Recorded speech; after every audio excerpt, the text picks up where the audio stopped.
Oh.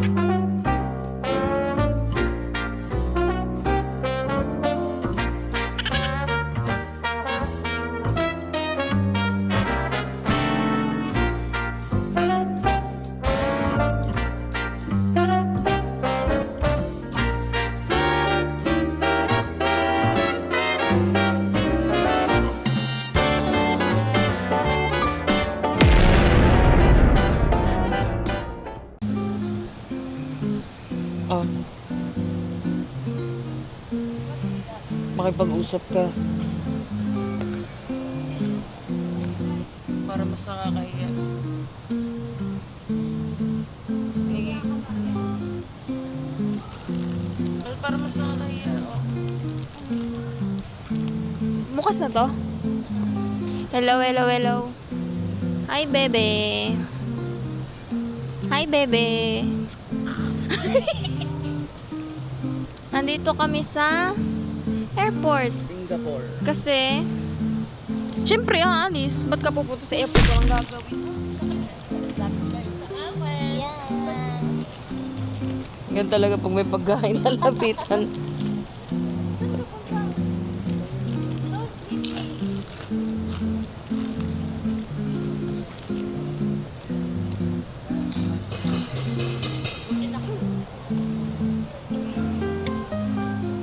Kapatid ko. Ang ganda-ganda ng suot na upo sa karton. Ay, mga kape? Meron ka na? Ang init na to. Try natin yung nire-recommend ni ni Andrew na kape sa Naiya. Terminal 2. Namulak. Si Ninyo. Si Onin. Kilala mo pala? Oo, tropa ko yun. Si Onin.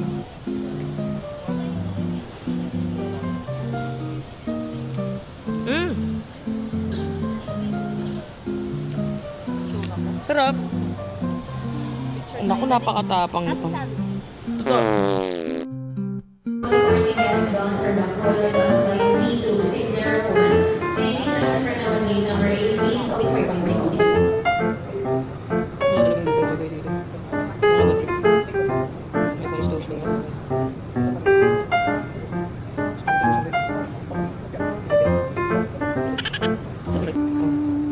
Ebidensya.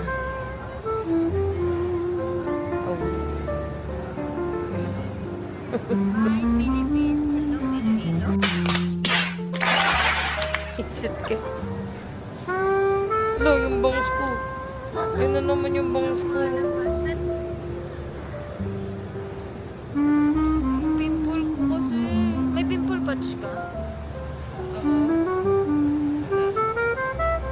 Sawadee ka.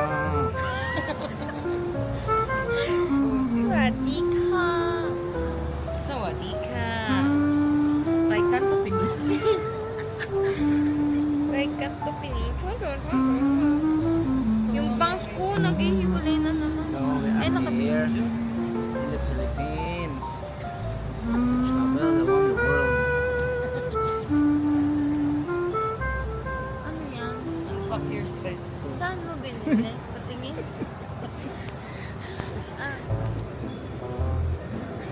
Ito pag maraming gamit, dito ako nalilito.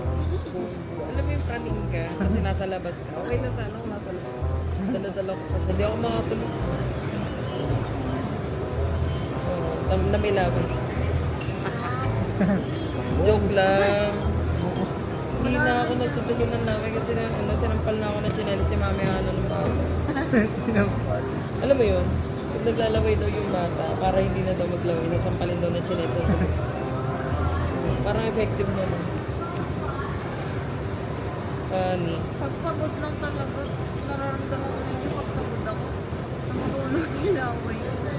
O, tingnan, bata pa lang ako eh. Ingnak ko, Diyos ko. Dami kong, yung muntik mamatay sa tulog. Kasi dati tatakip ako ng hotdog sa mata. Para madilim. Pucha, di ganyan ko. Bumaba na sa ilong ko. Anit, pero wala yun. Tapos, nung nagising ako, kasi talaga para pakiramdam mamatay ako sa panaginip ko. Nung nagising ako, sabi ko, Hinapos. niligtas na naman ako ng Panginoon. Mahal talaga ako ni Lord. ilang beses akong namatay sa panaginip ko, binuhay niya pa rin ako. Dadasal naman ako. Mahirap mo, sleep paralysis.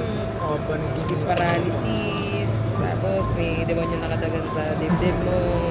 Tapos buti na lang tapos kay Our Father noon, kaya andito ako ngayon. Hindi, sumama din ako sa mga binangungo.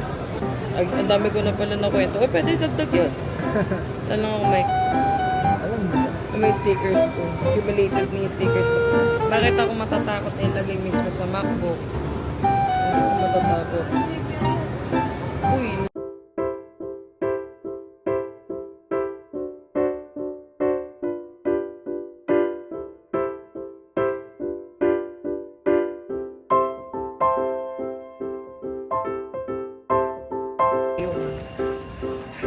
natawag kami. Special mention.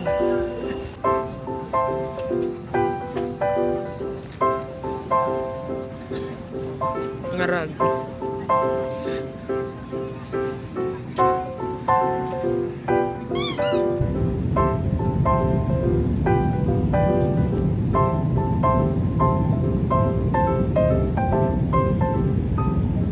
Tara na. Hello, thank you. There you go. Bye.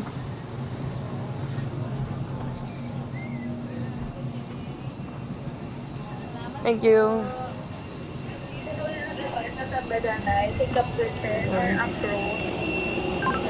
Ay ka lang, Day.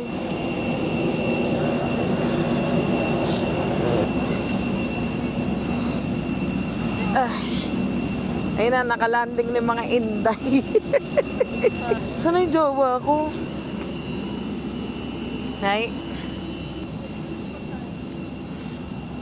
Ako nangunguna, di ko naman alam saan pupunta. Ah. So yun.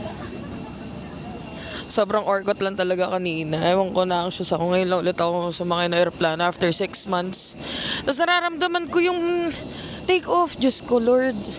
Kaya nga ako din. Parang para ako sinusuntok sa tiyan.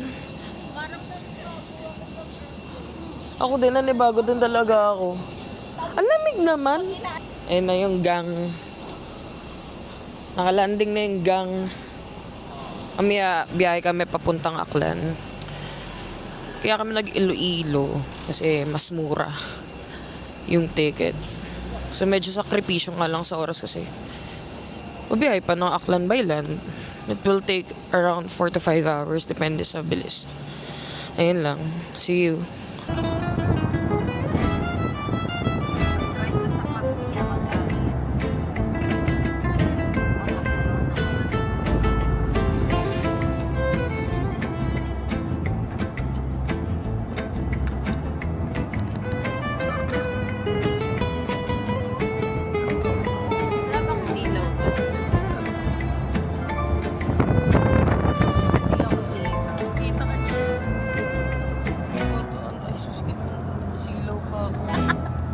Sorry po.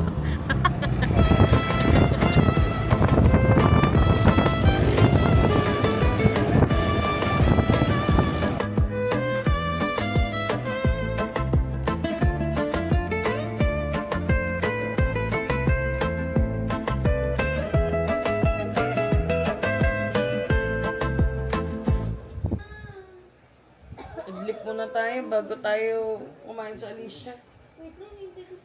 Time check. Si Faye. Awa na lang po.